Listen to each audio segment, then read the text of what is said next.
My name is Ifi Aronoka for the finest, and my crew members Choma, Francis, and Emeka are here. So we're off somewhere interesting as we commence the new production today. Hi, Choma. Hello. I want to hear your voice. Your charming voice. Oh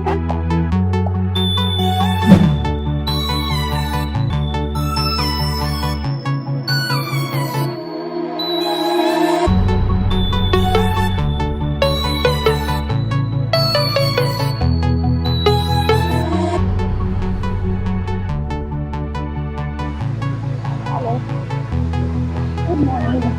Please, your manager, is he there? Okay, inside there. I can go in, right?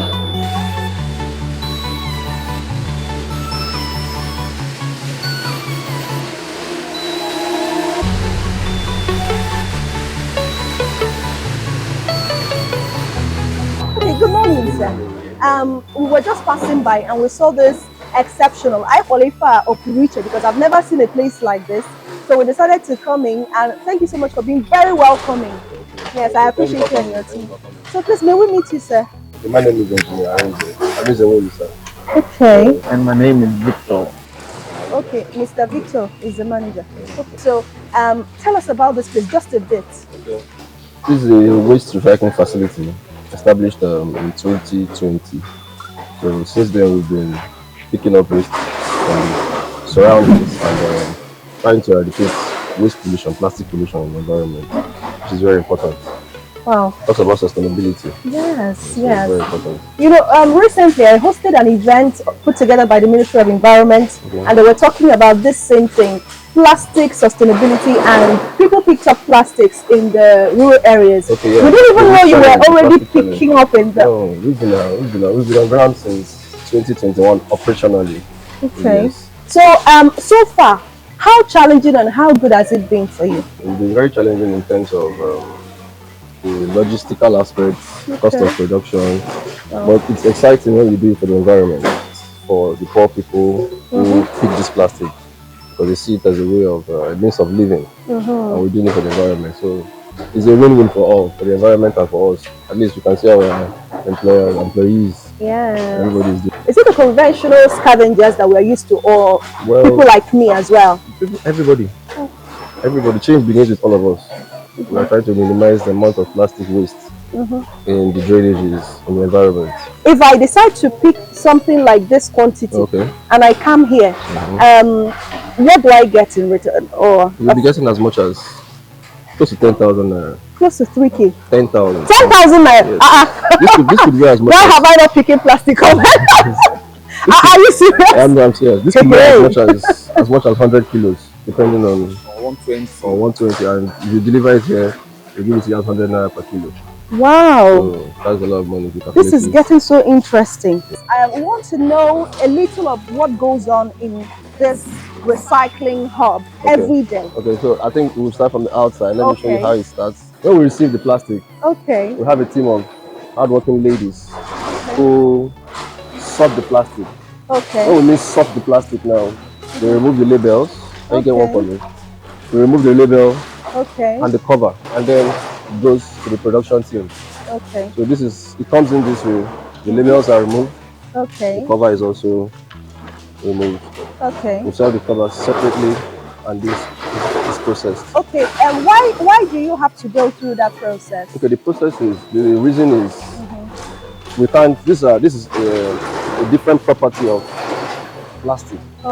This is a different property of. So we have to differentiate, sort them, and then this label is more of PVC, which is not good for process. So as it is like this, it goes for production. Yes. Wow. In my house, I've not thrown away plastic for the past 3 years.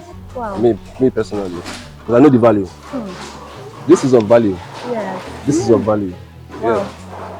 I wanted to ask something like this. Plastic that has been used for oil and the like. Is it still good for you? Well, after we do this and we sell to our off-takers, they have the machinery to rewash them. They use chemicals to wash them, hot wash, cold wash.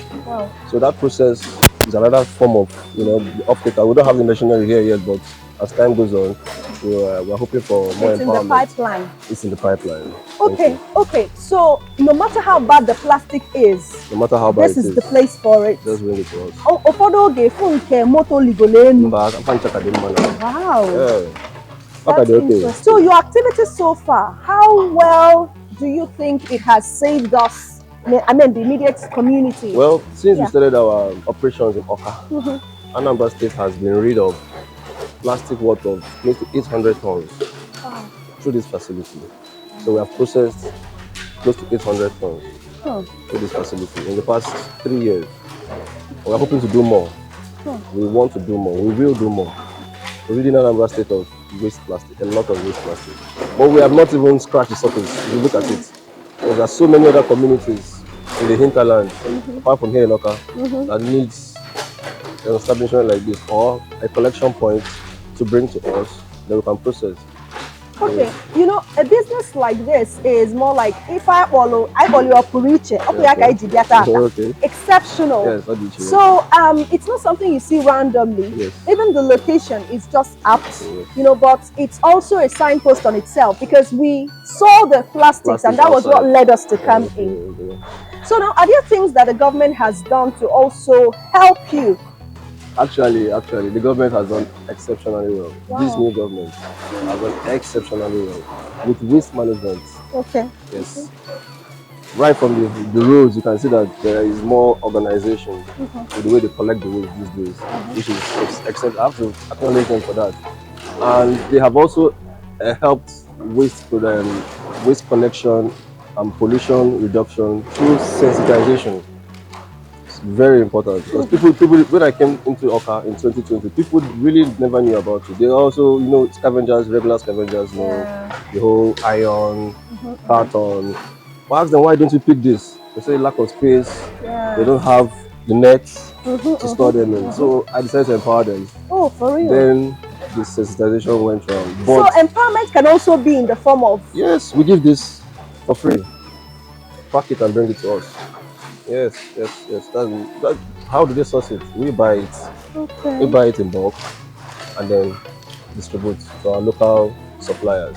Okay. So that has been very helpful, the sensitization part from the government. So now there are more people keeping their waste, their plastic waste at home. Is it possible to have an organized community approach for this, where somebody actually manages the process and maybe an optic and then, you know, how does it work? It's very possible because the value chain is enormous. So it's a very nice approach. That's a very lovely approach, but has not been implemented yet. Okay. So when these women are done with the very important step of sorting, it comes down this way. Okay. Yeah. So from here you can see that we have two. This is one machine. We have two machines on production site now. You have people who feed the machine. Okay. So the machine then crushes it into flakes, so we call flakes. Okay. We flake the bottles. So those flakes are bagged. Okay. Yeah, so that's it. Wow. Yeah, that's it. This is further processed. Into things like polyester, and then further processed into fiber for clothes. Okay. Yes. Okay. It will surprise you to know that these mosquito nets we used to gather these are processed from this. Maybe give us a range of things that can arise from the point where we flake our plastics. Okay, after the flaking process, it's washed. Okay. It's further processed, washed, hot but washed. Not here, right? Not here, no. Okay. At our partner factories in Lagos. Okay. Yes, we work with Chinese and some Europeans. Okay. So they further process it into green spun yarns for fiber, for clothes, t-shirts, face caps, jean, you know, different types of fabric, fashion items are made from this. Even the plastic behind the mosquito net, like I said earlier, is made from this.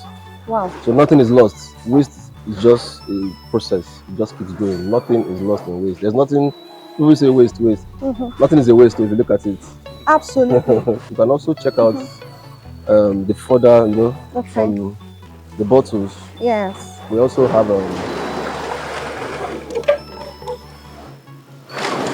so you can see now, for example, you can see that this one's recovered from the drainages. Without this being here, it will be clogging somewhere. And these are the covers. These are further processed Now we crush them, we further process them into this. Oh my gosh, this is interesting. Yeah, into this. Wow, wow, wow. So from this to this. And then from this now, we sell to our partner factories in Lagos, Abuja, Port Harcourt, where they now further process them into hangers. Wow. Packers, those little household. So instead of producing virgin materials, which are more expensive, okay, we recycle. That's the value of recycling. It saves us cost of producing virgin materials. Do you collect plastic entirely? Is it can we for now the business is squarely focused on PET plastic. Okay, PET. Let's make that. Okay, PET, which is this, your dishwash liquid, and some other things. But there are other ranges of plastic. This type of bottles, is there something you can tell us about? Just these ones are also further processed the same way we process this one. These are Amber, Fearless. Okay. The energy drink. Yes. But because of color, we sort them by color. You can't crush all together. Okay. So the business is very capital intensive. You have to source for your raw material. You gather your raw material. The raw material aside is fine, but the machinery is one of the most important because without this you can't process. Yes. And it's very expensive, yes. So okay. Okay, so what are your timelines? You said that you intend to maybe expand, get more machines in. So what are your projections? Okay. So now there's another machinery now we're looking forward to acquiring as time goes on, a washing line. Yes. Okay. That washing line is, rather than selling in this form, it is further processed on site. It is washed, hot washed or cold washed. There are two different kinds of washing lines, which is cleaner. Yes. And then with that, we have more machinery. We can do more in less time. You understand? So going forward, by next year, we plan to probably expand because you can see everywhere is full. Yes. So we actually need to live here, get a bigger space. So by next year, we're working on that company. So the more space we have, the more we can do, the more we can empower. But right now, the company is empowering 30 staff directly and over 200 indirectly. Via our sorters, our suppliers, local suppliers in town. So we want to do more. There is need to do more. The economy needs us to do more. All our operations from day one has been Awka. Wow. And we're intentional about Anambra State. Yes, Apollo. Yes, so there's no point. I grew up in Lagos. I'm a graduate of chemical engineering, Chemical Governance University. So I could have done that elsewhere. Lagos is more populated than Anambra State. Yes. There is more waste. But I said, what's the point? Let me empower my people. Wow. Let me take it home. So that's why we're here. This period, we have a lot of occasions, weddings, traditional weddings. Let's inculcate the habit of storing this plastic. Even after the guests have left, the organizers can do more by storing it. Then you can put a call across. So it's very important we get that message across. Very important. Actually. Exactly. Very important. The way you're pointing at me, you're telling me to take the you are the broadcaster here, so you are the mouthpiece here. No, I want to be sure that I'm the one to take it so that I will take it up myself. When you were starting, I know it was not. No way. You almost became a scavenger. I actually became a scavenger. I became a factory worker at some point. I was everywhere. Wow. You have to get your hands dirty to understand the value. I was everywhere. But now you can see, but we can do more. So everybody needs to just do what they can. And with time it gets better. Special recognition and special shout out to the Commissioner for Environment. Yes. He's a very lovely man and he has done so much for us. Thank you for being an inspiration. Thank you so much. And for creating this exceptional place. Opuruiche Dinuzo Isiago Misiamenyi Naga Isiago N'Awka bụ ọnọdụ gọọmenti ebe gọọmenti nwere isi nyabo headquarters na Anambra State. I'm and I've been speaking to this great man, the CEO of Rheelcyclers, a plastic recycling hub here in the capital city. And of course, you can deal with them and get yourself a side hustle. Side hustles work, especially in this present economy. Yes, so please do not throw that plastic away. Now you know what to do with that plastic after use. Send it to Rheelcyclers and you'll be glad you did, and the environment will be so proud of you. The number to call is on your screen so that you reach out to Rheelcyclers for collection of plastic and any other question that you might have. Thank you so much for being here. See you next time. Thank you so much.